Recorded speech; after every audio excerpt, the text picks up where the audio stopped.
saja seonggok jagung. Kalian W.S. Lendra.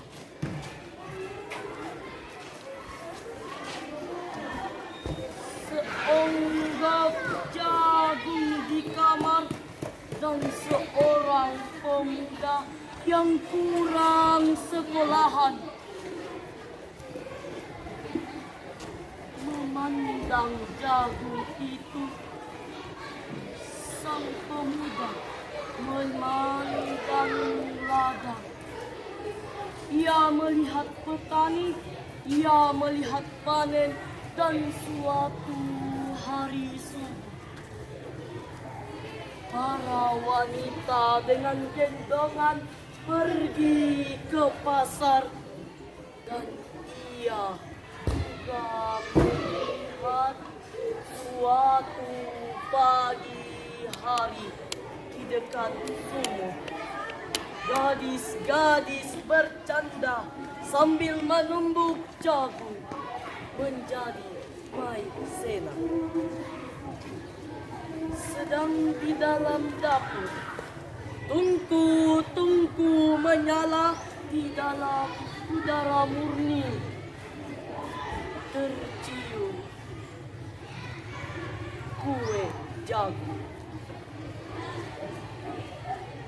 Seonggok jagung di kamar dan seorang pemuda.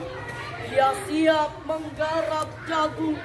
Ia melihat kemungkinan, otak dan tangan siap bekerja.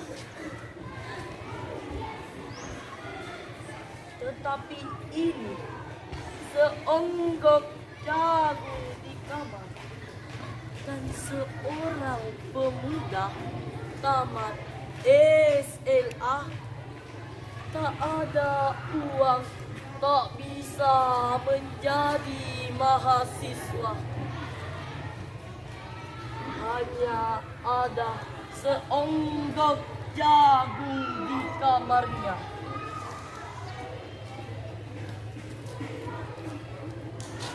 Ia memandang jagung itu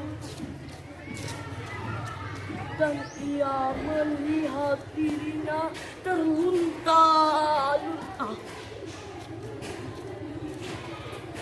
Ia melihat dirinya ditendang dari diskotik. Ia melihat sepasang sepatu kenes di balik etalase. Ia melihat saingannya naik sepeda motor. Ia melihat nomor-nomor lotre. Ia melihat dirinya sendiri miskin dan gagal.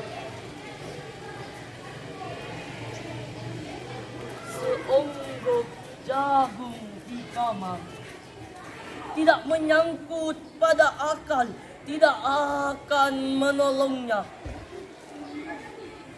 Seonggok jagung di kamar tak akan menolong seorang pemuda yang pandangan hidupnya berasal dari buku dan tidak dari kehidupan, yang hanya terlatih sebagai pemakai tetapi kurang latihan bebas berkarya.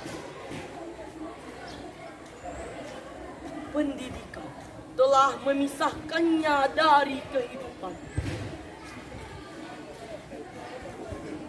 Aku bertanya, apakah gunanya pendidikan bila hanya membuat seseorang menjadi asing di tengah kenyataan persoalannya?